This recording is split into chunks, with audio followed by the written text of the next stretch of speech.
Korban adalah modus dalam hidup untuk kita sukses. Nah, ini saya bawa 3 peribahasa sekaligus.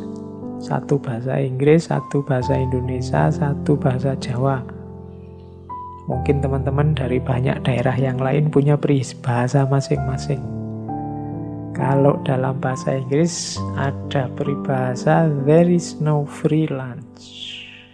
Jadi tidak ada makan yang gratis. Jadi kalau tiba-tiba kok temenmu neraktir, kan itu nama lainnya itu. Ayo tak traktir, itu biasanya yo ono karepe, ada keinginannya. Jadi there is no free lunch itu tidak ada makan siang yang gratis. Kenapa kok temenmu itu mau berkorban neraktir kamu, mau berkorban jemput kamu, mau berkorban apalah yang ditujukan padamu, pasti ada pamrihnya. Itu maksudnya pepatah itu begitu. Jadi tidak ada makan siang yang gratis. Lah kok enak minta makan siang dong, apalagi tiap hari. Mesti ono karepe itu. Carilah pasti ada. Itu maksudnya peribahasa itu. Itu menunjukkan bahwa orang itu ya memang begitu. Kalau untuk sampai pada yang dia inginkan pasti ada yang dia korbankan. Ya kalau temenmu tadi ya dengan cara neraktir. Yang kedua, kalau ini dalam bahasa Indonesia, ini sering kita dengar kadang-kadang. Kalau ada orang ngomong, uang bukan segalanya, tapi segalanya perlu uang. Nah, ini saya analogikan tadi pakai korek. Dia butuh modal, butuh ada yang dikorbankan.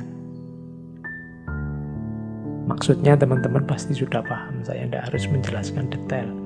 Ada yang dari bahasa Jawa, jerbasuki mawa beyo. Kesuksesan itu butuh biaya, butuh modal. Tidak bisa nyari enaknya saja. Tidak bisa nyari senengnya saja sesuai keinginan kita. Jadi pengorbanan itu adalah modusnya hidup untuk sukses. Orang yang tidak mau sama sekali berkorban, orang yang hanya nyari enaknya sendiri terus dalam hidup, hati-hati, kemungkinan dia susah nanti suksesnya. Kenapa? Karena kesuksesan itu butuh pengorbanan.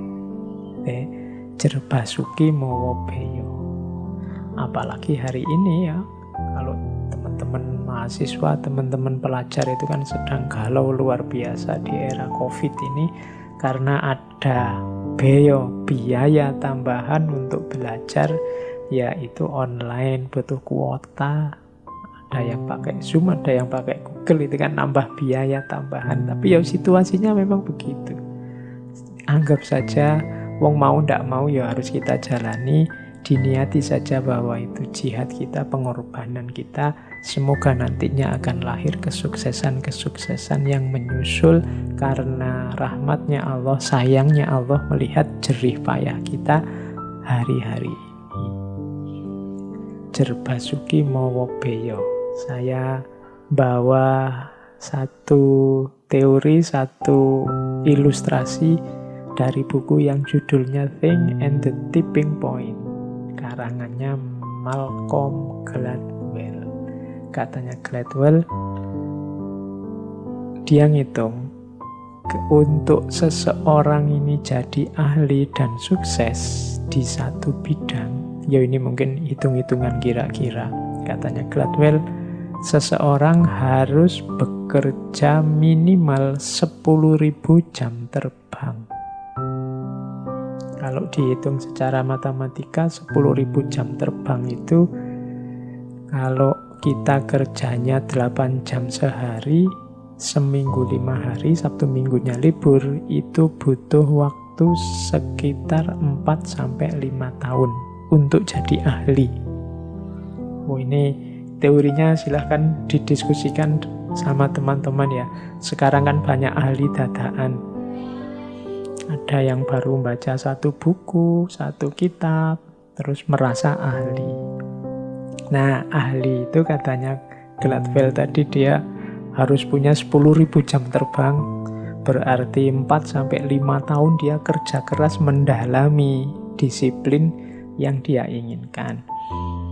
Itu minimal. Kalau agama ya berarti kamu mondok dulu deh minimal 5 tahun. Itu kalau pakai teorinya Gladwell. Baru lumayan wawasannya, baru pantes lah kalau disebut ahli. Oke, ya itu cuma ilustrasi. Ya monggo teman-teman di analisis sendiri apa ya. Atau mungkin bagi yang kapasitasnya besar, cerdas luar biasa, ya mungkin tidak butuh 4-5 tahun lah, sebentar bisa ahli. Ya tapi kapasitas yang besar ini, kapasitas ini kan setiap orang beda-beda. Mungkin ada yang lebih lambat karena mungkin disiplinnya susah atau kapasitasnya tidak terlalu besar. Tapi yang jelas tetap butuh kerja keras dan pengorbanan. Inilah modusnya sukses dalam hidup. Terus, nah sekarang karakter yang mendukung. Karakter yang mendukung ini berarti jiwa-jiwa yang mau berkorban, jiwa-jiwa yang dengan sukarela, rela untuk berkorban, itu jiwa-jiwa yang punya kualifikasi tertentu, punya karakter tertentu yang bisa mengarah ke sana. Yang pertama apa? Orang yang biasanya mudah dan gampang untuk memberikan persembahan pengorbanan itu orang yang jiwanya punya empati. Empati itu ada filosof hermeneutik namanya Wilhelm Dilthey. Empati itu definisinya adalah transposisi.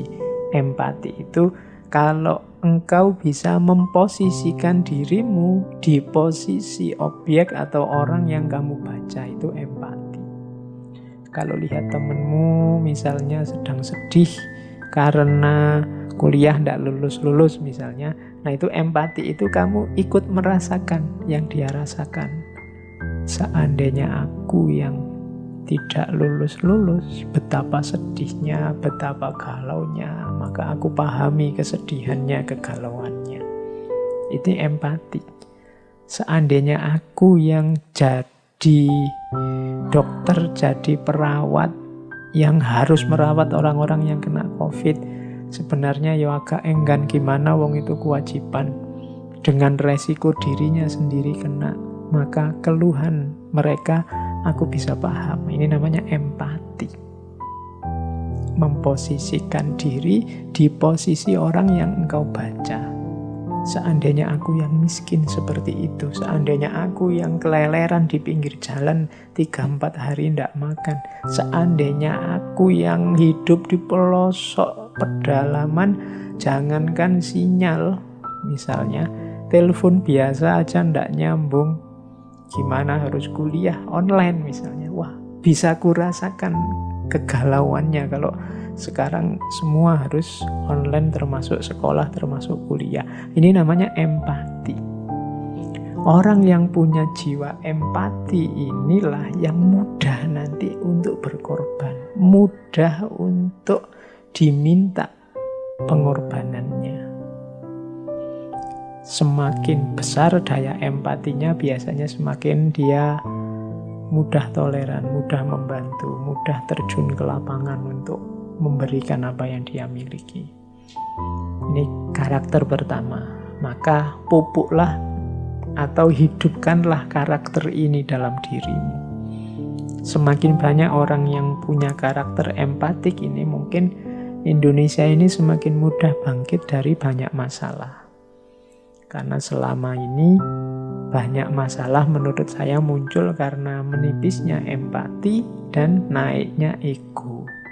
Setiap orang hanya tahu dan membaca kebenarannya sendiri, situasinya sendiri, pemahamannya sendiri, kurang keluar untuk mengempati orang-orang di sekitarnya. Oke, terus yang kedua, karakter yang mendukung jiwa korban adalah belief on a just world, yaitu orang yang punya keyakinan dunia ini bisa ditata, bisa diatur, bisa ditertibkan, bisa jadi adil. Ini dengan kata lain orang yang berpikirnya optimis. Enggak, iya saya akan berkorban demi orang ini bahagia, demi lingkunganku beres, saya akan capek, enggak apa-apa, asal teman-temanku semua kebutuhannya terpenuhi. Loh, ini kan kalau orang enggak berpikir positif, optimis, susah. Kalau orang berpikirnya begini, alah kayak Indonesia ini mbok presidennya malaikat juga akan tetap kacau. Kemungkinan orang yang berpikir semacam ini tidak akan berjuang lagi sudah. Wong malaikat aja nggak ngatasi, apalagi manusia.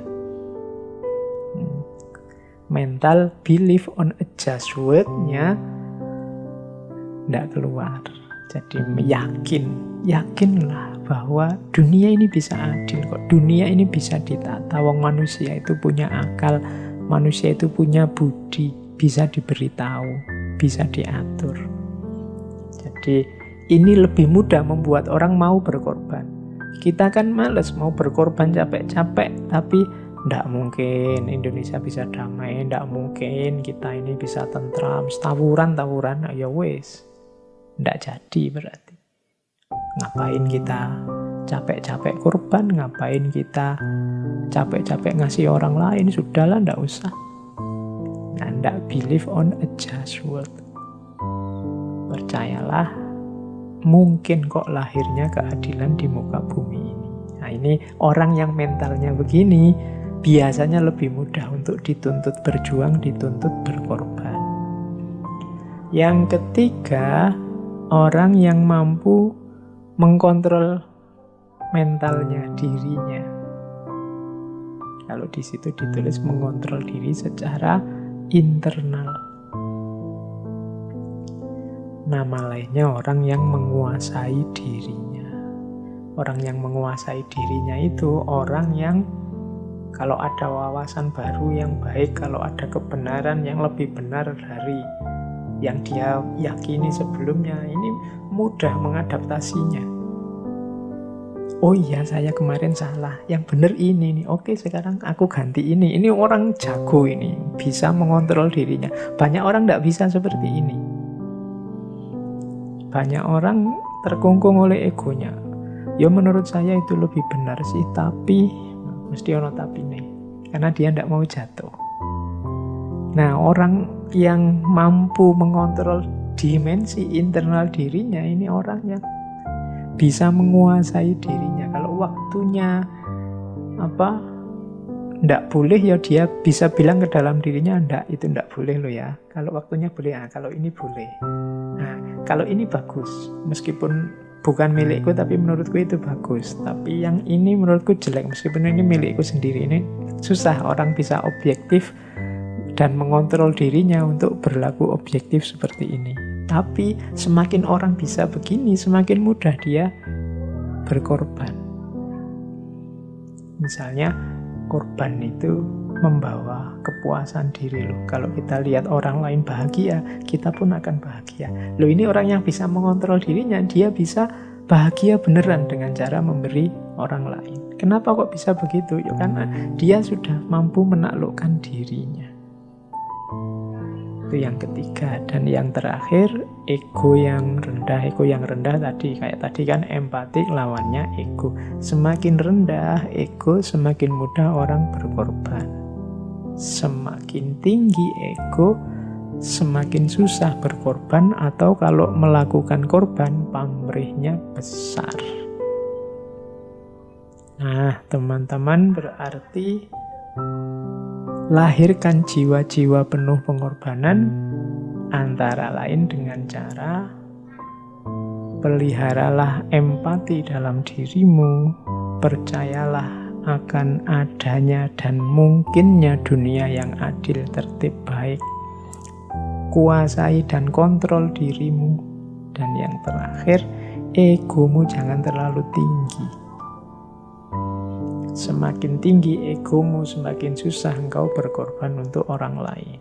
Karena pikiranmu hanya tentang dirimu saja. Seolah-olah dunia ini isinya hanya engkau, dan seolah-olah engkau yang paling penting di muka bumi ini. Yang semacam ini biasanya susah berkorban, bahkan mungkin dia menuntut orang lain berkorban untuk dirinya. Jadi teman-teman, mulai sekarang latihan ini. Karena tadi ya, kenapa sih Pak kok tidak menghidupkan jiwa penuh pengorbanan?